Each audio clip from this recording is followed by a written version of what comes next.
Happy Monday morning, April 19, 2021. I'm Riley King, and welcome to the Riley King Newscast, right here on the Riley King Network. We have a lot of news to get to this Monday morning, so let's begin. First up, let's take a look at your COVID-19 numbers in New Hampshire. Let's take a look at those right now.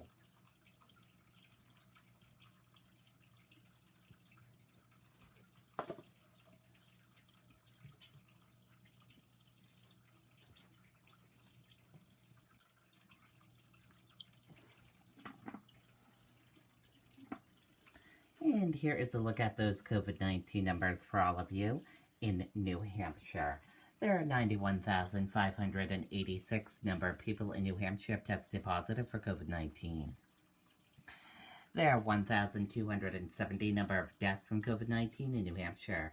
And there are 133 current number of hospitalizations for COVID-19 in New Hampshire. And that is a look at your COVID-19 numbers in New Hampshire.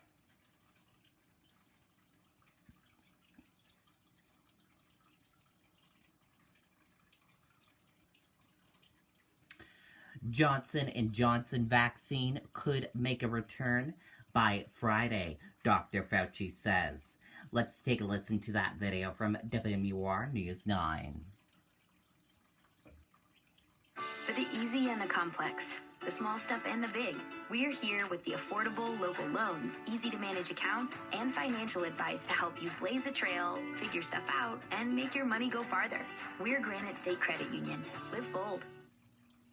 The Johnson & Johnson vaccine has been on hold while the CDC investigated if unusual blood clots found in 6 women were linked to the shot. But it could make a return by Friday, says Dr. Anthony Fauci. I believe we'll get back with it, and it might be some restrictions.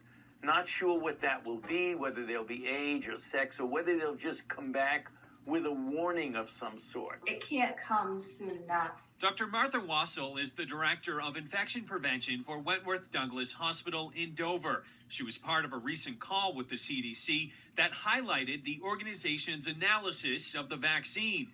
To see what the commonalities were in those women, any medications they were on, if they had any underlying medical conditions that may have led to this. This is not something that's been seen in either the Pfizer or the Moderna vaccine. Dr. Michael Gilbert, Chief Medical Officer at Catholic Medical Center in Manchester, says although these cases show severe complications, they're extremely rare. We always have to remember that there's a risk-benefit ratio to any vaccination, and we have to weigh the risk of these side effects, which are very rare, approximately 1 in a million, and balance that with the risk of the fact that 31 million Americans have gotten COVID, and there have been more than 560,000 deaths in the U.S. alone from COVID. And just like any medical decision, when it comes to vaccines, doctors say if you have any questions or concerns at all, you should always talk to your physician. Reporting live tonight, I'm Tim Callery, WMUR News 9. Okay, and there you go on that video and that report.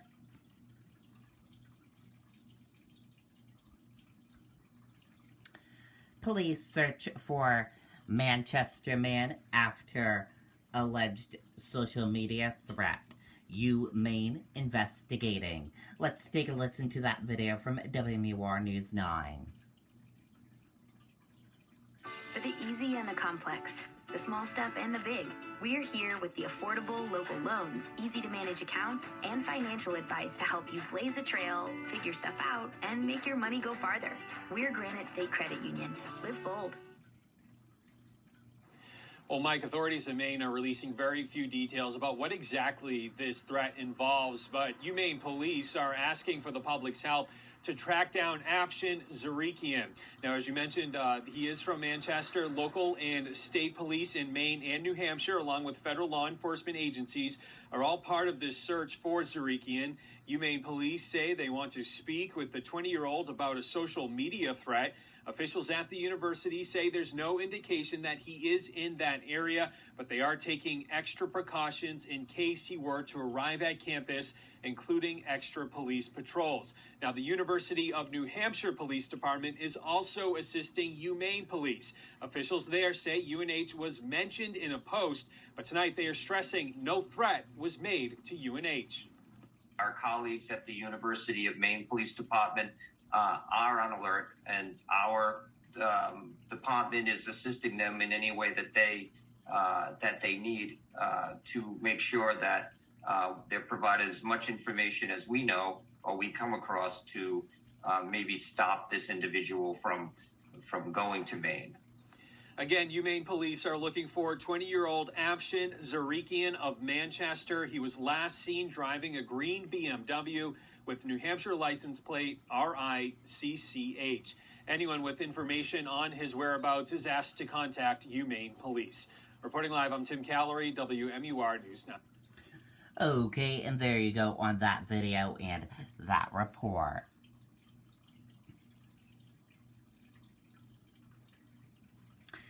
Vice President Kamala Harris planning to visit New Hampshire on Friday. Several sources tell WMUR one or more stops likely in the Laconia and Plymouth area. Once we get more details about her visit, we will be sure to share it with you on the Riley King Network Facebook page. Increased activity on hiking trails expected this season, officials say. Let's take a listen to that video from WMUR News 9. A lot goes into taking care of your property. You need equipment with more reliability, durability, and... Last year, we saw a huge spike in the number of people who were outside recreating. New Hampshire Fish and Game anticipates seeing an increased level and activity on the hiking trails again this year, and they're reminding everyone of ways to prepare, including bringing a light and knowing how to use a compass and a paper map. A lot of cell phone apps, the mapping apps are not accurate, and they can create confusion. They're also reminding everyone to be aware of the changing conditions. Conditions that people find in the parking lots are not necessarily the conditions that they're going to find as they gain elevation. So if they start a hike out and they start to get into snow or ice that was not there at the beginning and they're not prepared for it, it's not going to get better as you continue to go. It's going to get worse. Fish and Game sells a hike safe card you can purchase as insurance if you get lost. They say it protects you against billing for the cost of rescue.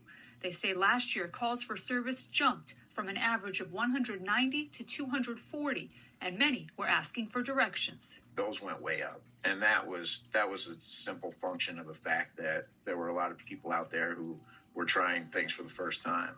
Last year's increase in activity on the trails also went into nearby small towns, which experienced parking issues and excessive trash. If you see a full trash can, don't just set your trash next to it. There's not a guy who comes around and picks it up every day. You can purchase a hike safe card on New Hampshire Fish and Game's website. For WMUR, I'm Jessica Moran. Okay, and there you go on that video and that report.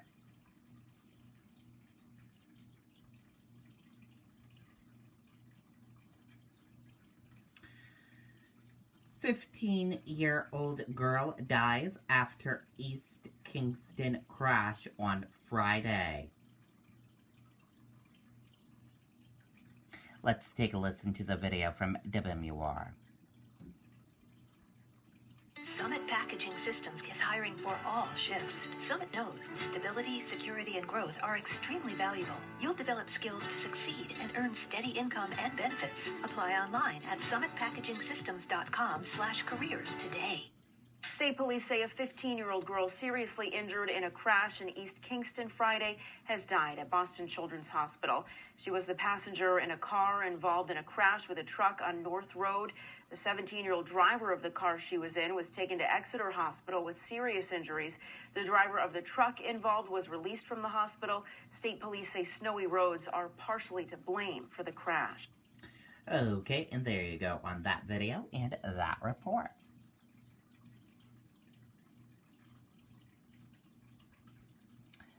And in sports news, the Boston Red Sox had a game yesterday, and they will be playing today at 11:10 a.m. with the Chicago White Sox. You can watch today's game on NESN, NBC Sports Chicago, and MLB Extra Innings. And yesterday's game, Chicago White Sox won the game yesterday, and the score was 5-1. Chicago White Sox 5 and Red Sox 1.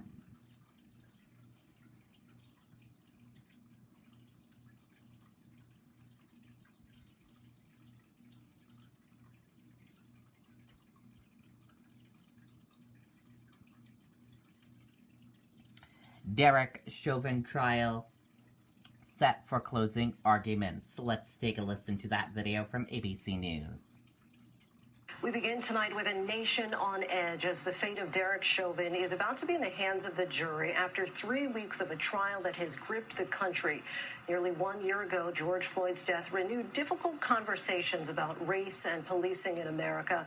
Tensions already high, and now for the 7th night in a row, protests after last week's police killing of Dante Wright just miles from where George Floyd was killed, and the death of 13-year-old Adam Toledo at the hands of police in Chicago, sparking demands for justice.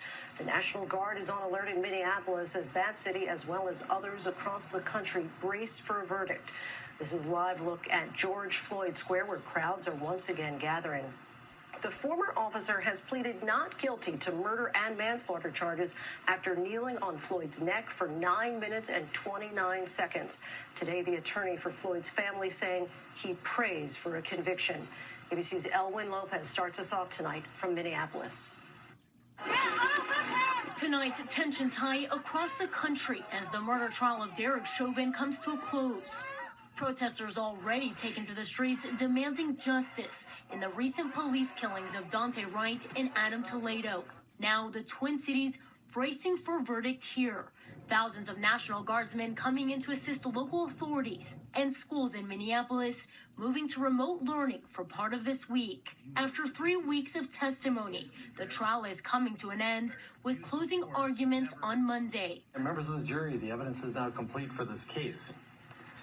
Next step for you is to listen to closing arguments and then retire for deliberations. Chauvin facing charges of second-degree unintentional murder, third-degree murder, and second-degree manslaughter. He has pleaded not guilty.